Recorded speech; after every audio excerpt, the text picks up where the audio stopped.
One of the things that really put you on my radar was actually the illegal immigrants. And you showcased that $7 billion, over Right. $7 billion Right. of our hard-earned dollars put towards illegal immigrants. I mean, when you saw that number, what did you think?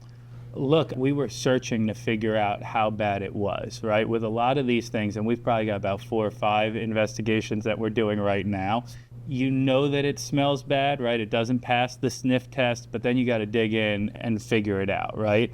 And I could just see from being mayor of Point Pleasant Beach how much there was illegal immigration just on the periphery of our little affluent beach town, right? And now you extrapolate that out to the rest of the state. I knew it was bad. I didn't know it was that bad. I didn't know that 1 in 10 people walking around in the state of New Jersey was here illegally.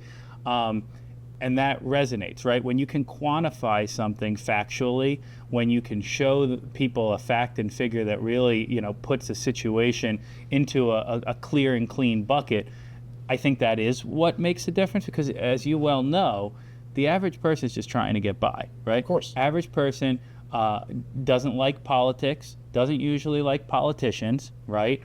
They don't have the time to dig into the issues the way that you make time to go dig into the issues, or that I do because it's part of my job and part of my passion. So when you can distill stuff down into some sort of manageable bite that people go, holy crap, all right, this is a big deal, that's what moves the needle on things, right? And people all across the country were starting to do that. We were finally moving away from, oh, you can't say this, or you can't talk about this, or people will get offended if you say X, Y, and Z.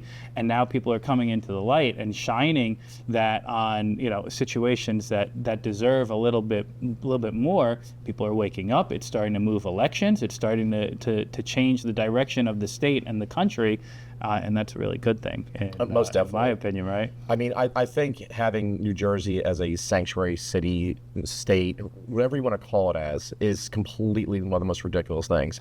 And one thing I want to just ask you is, did Matt Platkin ever call you back about an open debate about that poor mother and her 11-year-old daughter that were killed by an illegal immigrant via DUI, when he had previous DUIs and a rap sheet like out the wazoo? So it's good. It's funny that you brought that up, because I got really angry, and I try not to be ready, fire, aim, right? I try and do it in the right cadence of everything.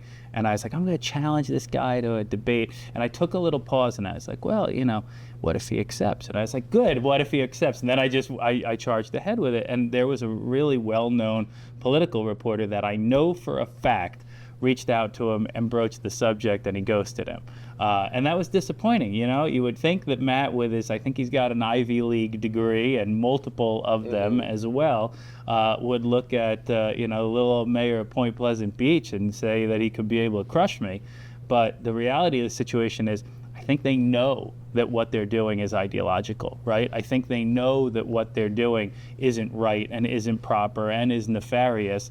And, given the opportunity to face the music and go back and forth and kind of account for your actions, chose not to step up, right? It's completely nuts. I mean, Matt unfortunately has just bungled every chance he had of trying to be bipartisan and completely showing his progressive ways. I will give him credit, Okay, go okay? ahead. He has managed to unite both sides in this gubernatorial debate into both sides. No one wants him sitting in that seat anymore. Even Mikey Sherrill said that he's gone if she gets elected. And that's a pretty big accomplishment, to be able to get Republicans and Democrats together to say both of them think that you suck. I mean, it's a pretty good accomplishment. I've never met a single police officer that thinks that he's got their back or is doing a good job whatsoever.